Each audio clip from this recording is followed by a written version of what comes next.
Hello, this is Mark Tooley speaking to you from the world headquarters of the Institute on Religion and Democracy, sharing with you just a few of my thoughts about the latest developments in the United Methodist Church. There is unfortunately a lot of confusion and apprehension about the reports and recommendations coming from the Council of Bishops regarding the scheduled February 2019 Special General Conference dealing with sexuality issues. And so I would like to share with you briefly my own reasons for optimism and hope about the United Methodist Church, having labored for its renewal and reform for the better part of 30 years since I was a college student. I don't know that there's ever been a time across these last 30 years that I have been more hopeful about the future of our denomination. Certainly there is plenty of turbulence ahead, and yet I think the long-term prognosis is very positive. And this is why I think so.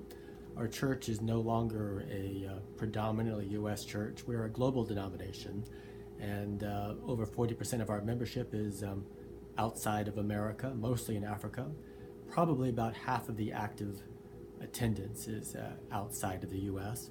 And this is our new reality, and it's also the salvation and redemption of our church, in that unlike the other historic mainline denominations in America, we are not dying. We are a growing denomination with about 13 million members globally, and growing by tens of thousands of members every year.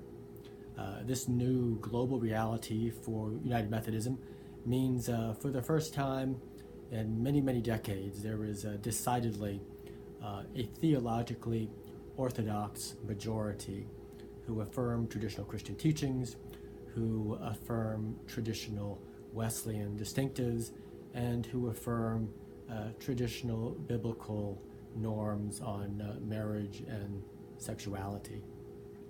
And so there's been, understandably, a lot of upset about recommendations coming from the Council of Bishops, in that the bishops are bringing forward 3 proposals, but only recommending one of the 3, which is essentially a local option that would allow individual congregations and others to do as they please regarding sexuality, and effectively ignoring or setting aside our current disciplinary stance, which affirms historic Christian teaching about marriage as the union of man and woman.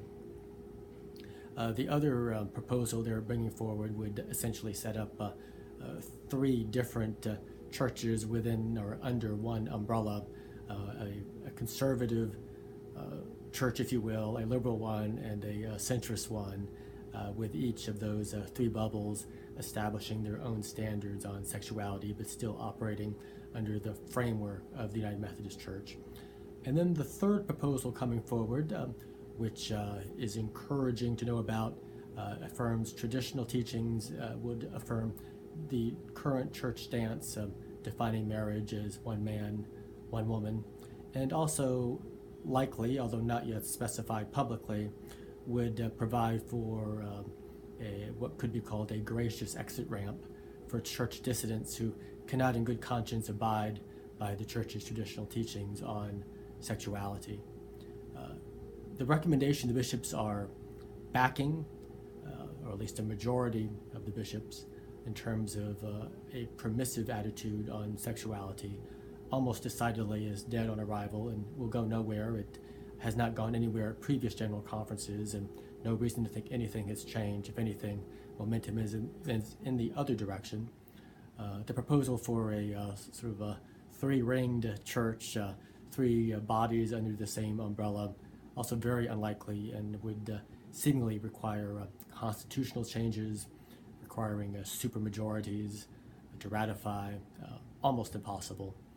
I do believe there is a global majority that will back the traditionalist approach, reaffirming our church's biblical teachings on marriage and providing hopefully a gracious exit ramp for dissidents who cannot abide those standards. So I hope that all of you listening who share our convictions about the importance of affirming Methodism's traditional teachings, that you will join me in being hopeful and patient, and that we might persevere together and look forward to the specially called General Conference of February 2019 as an opportunity to move the church forward away from a trajectory of 50 years of decline in the U.S. and towards a fuller embrace of the new global reality of growth and renewal and fidelity to historic church teachings. So that's my bit of good news and hopefully encouragement for you today, but I would enjoy hearing back from you. So thank you for listening, and God bless you. Bye-bye.